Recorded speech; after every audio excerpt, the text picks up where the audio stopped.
Merhaba hanımlar, kanalıma ve mutfağıma hoş geldiniz.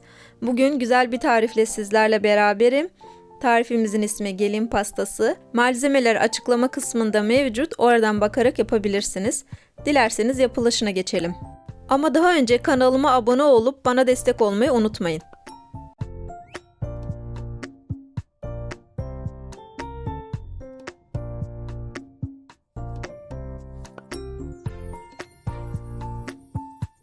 Gelin pastamızın kekini hazırlamakla başlayalım. Keki için yumurtaların beyazını ve sarısını ayırıyoruz. Beyazını köpük köpük oluncaya kadar çırpıyoruz.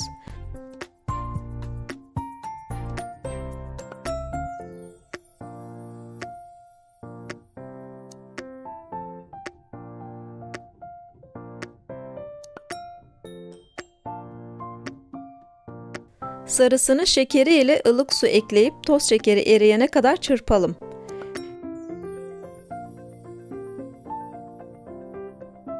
Mikseri kaldıralım, diğer işlemleri spatula ile devam edelim.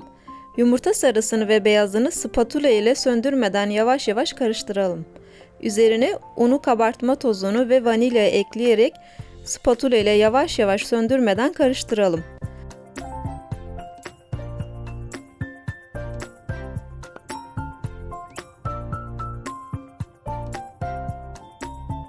Borcama yayalım, 180 derece fırında 20-25 dakika kadar hafif kızarana kadar pişirelim. Kek fırındayken muhallebiye başlayalım.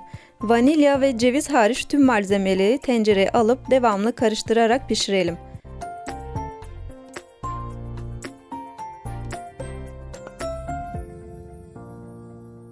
Kaynamaya başlayınca 4-5 dakika kadar ocakta tutup vanilyayı ekleyerek ocaktan alalım. Karıştırarak soğutalım. Soğuyan muhallebiye ceviz ekleyelim.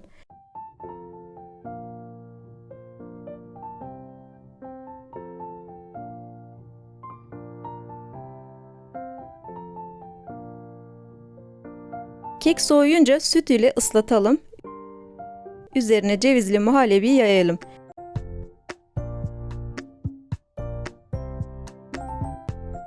Hindistan cevizi ile süsleyip dolapta dinlendirdikten sonra servis yapalım. Kanalıma abone değilseniz bana destek için abone olmayı unutmayın lütfen.